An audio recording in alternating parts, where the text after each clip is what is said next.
चुड़ैल की कहानी। राहुल नाम का एक लड़का था। उसे भूतों के बारे में जानने का बड़ा शौक था। वो हमेशा भूतों और चुड़ैलों की कहानियां पढ़ता रहता। वो ये जानना चाहता था कि भूत होते भी है या ये सब बस एक मनगढ़ंत कहानी है। लोग बाग बस एक डर का माहौल बनाने के लिए ही ऐसा कहते कि चुड़ैल होती है। वो यही सब सोचता रहता था। इस बात का पता लगाने के लिए उसने एक तरकीब निकाली। उनसे अपने दोस्त से कहा कि पास के कब्रिस्तान आज रात हम दोनों चलेंगे और पूरी रात वहां जाग के पता करेंगे कि चुड़ैल होती है कि नहीं। उसका दोस्त साथ चलने के लिए तो तैयार हो गया, पर कब्रिस्तान के अंदर जाने से मना कर दिया। राहुल राजी हो गया। जैसे ही रात हुई दोनों कब्रिस्तान के पास पहुंच गए। राहुल अंदर चला गया और राहुल का दोस्त वही कब्रिस्तान के बाहर इंतजार करने लगा। कुछ घंटे बीत जाने के बाद राहुल के दोस्त ने राहुल को कॉल किया और उससे पूछा, भाई क्या चुड़ैल दिखी? राहुल ने जवाब दिया, नहीं। इस पे उसके दोस्त ने राहुल को बोला, तू बाहर आ जा, घर चलते हैं हम लोग, मुझे बहुत नींद आ रही है। पर राहुल ने अपने दोस्त से कहा, तुझे नींद आ रही है तो बाहर ही सो जा। आज मुझे पूरी रात यही रुकना पड़ा तो भी मैं रुकूंगा। मुझे आज पता करना ही है कि चुड़ैल होती है कि नहीं, और जैसे ही मुझे चुड़ैल दिखाई देगी मैं भाग के तेरे पास आ जाऊंगा। इसके बाद राहुल का दोस्त कब्रिस्तान के बाहर ही सो गया।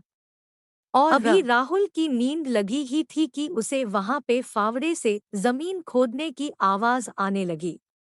राहुल ने उठ के बैठ गया और उसने देखा कि एक सफेद साड़ी पहनी हुई औरत फावड़े से एक कब्र खोद रही है।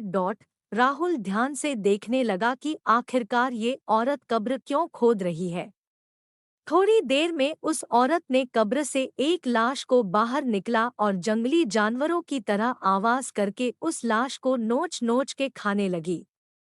इतना भयंकर नजारा देख के राहुल के हाथ पैर कांपने लगे।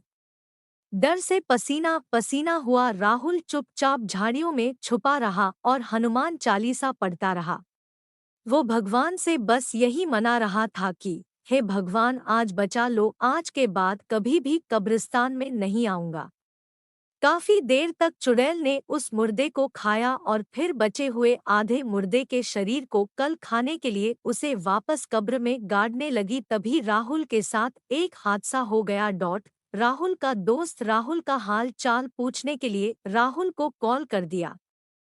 कॉल की आवाज सुनते ही वो चुड़ैल राहुल के तरफ देखी।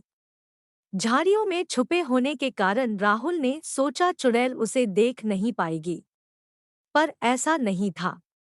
पालक झपकते ही वो चुड़ैल राहुल के सामने खड़ी हो गई।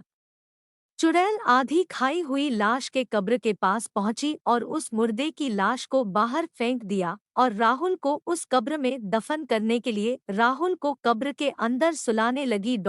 तभी वापस से राहुल का कॉल आया। मोबाइल की रिंगटोन सुन के राहुल को होश आया और वो चिल्लाते हुए वहां से भागने लगा। राहुल जिधर भी भागता चुड़ैल उसके सामने खड़ी हुई मिलती। अब राहुल को उसकी मौत सामने नजर आ रही थी। राहुल चिल्लाते हुए अपने दोस्त के तरफ भागा। तभी राहुल की आवाज सुन के उसका दोस्त कब्रिस्तान के अंदर आ गया और राहुल को देखा वो पागलों की तरह। उसने राहुल को एक जोर से तमाचा मारा और उससे पूछा चिल्लाते हुए, ऐसे क्यों भाग रहा है? मैं यही तेरे पास तो हूँ। राहुल ने अपने दोस्त को बताया, यहाँ सच में चुड़ैल है। इतना सुनते ही राहुल के दोस्त ने राहुल का हाथ पकड़ा और दोनों कब्रिस्तान के बाहर भाग गए। सीधा अपने घर गए। राहुल ने घर पहुंच के सारी घटना अपने दोस्त को बताई। उसके बाद वो दोनों कभी भी उस कब्रिस्तान के आसपास भी नहीं गए।